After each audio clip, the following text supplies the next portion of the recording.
Okay, let's review what exponential notation is. So remember from secondary 1 or secondary 2 you learned, for example, if you have a repeated multiplication, 3 times 3 times 3 times 3 times 3. Well, a shorter way of writing this would be 3 to the power of 1, 2, 3, 4, 5. I'm repeating the multiplication 5 times.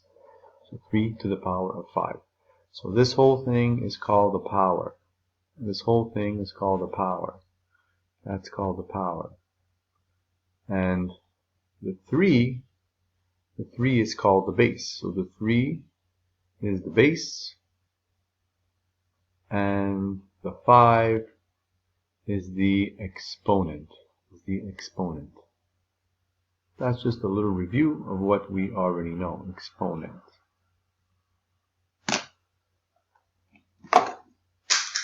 Now let's say we want to multiply a negative number many times. Let's say negative 2 to the power of 5. So I have to put in brackets. So this would be negative 2 times negative 2 times negative 2 times negative 2 times negative 2. The negative is inside the bracket, so I have to repeat it 5 times. So here, this would be the answer. The final answer would be a negative number, because negative times negative is positive, negative, positive, negative. So this would be negative 32. So 2 to the power of 5 is 32.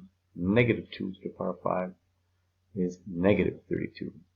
Now what if you had the negative on the outside? So what if you had something like this? If you just had this, for example, negative 2 to the power of 5.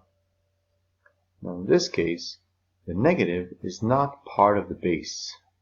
It's not part of the base. In this example, negative 2 is the base.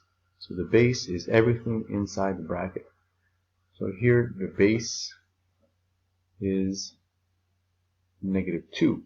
In this case, this is negative 2 times 2 times 2 times 2 times 2, which is negative 32.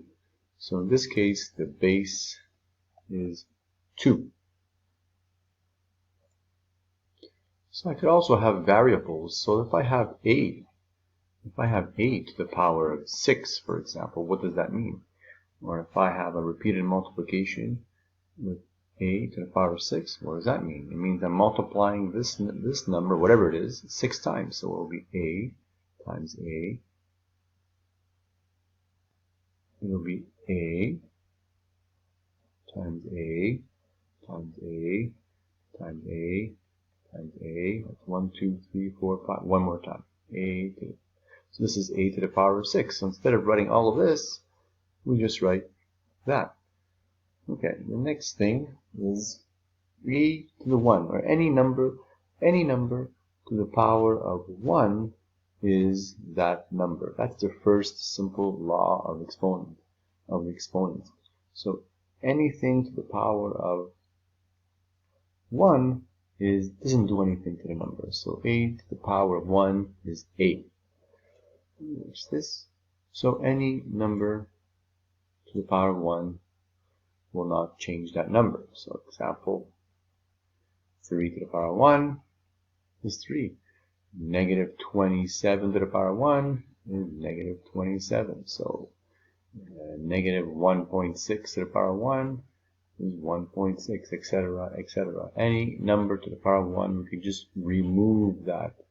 That's the first law, very simple.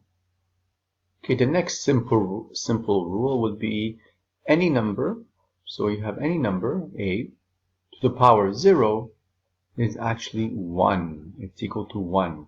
So that's an important rule. So anytime you have a number to the power of 0, it's always equal to 1.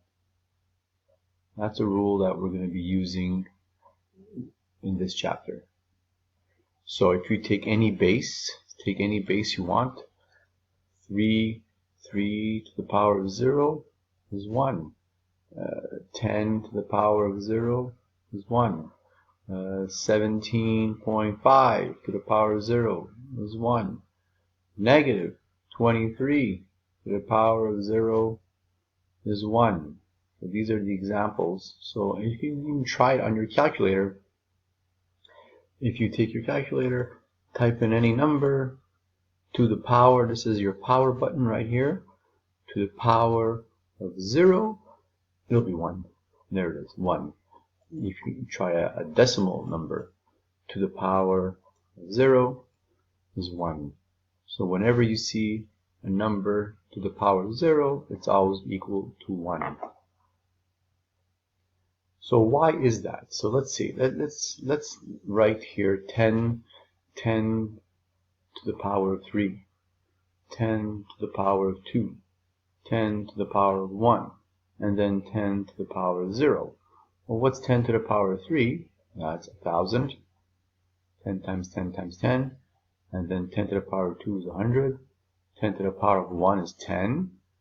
And then what should this be? Well, I can just look at the pattern here. What do I do here to go from there to there? I divide by the base. Divide by 10. I get 100. Divide by 10 again. 100 divided by 10 is 10. And then 10 divided by 10 to get to the next one. Well, it's going to be 1. 10 divided by 10 is 1. Like that. And then you may ask, well, what happens if I have 10 to the negative 1? Or 10 to the negative 2? Or 10 to the negative 3? Well, we'll just continue the pattern. So what's going to happen here? You'll have 1 divided by 10 divided by 10. So what's 1 divided by 10? That's just 0.1. 0.01. That's 1/10, 1/100th, 1,000th, etc.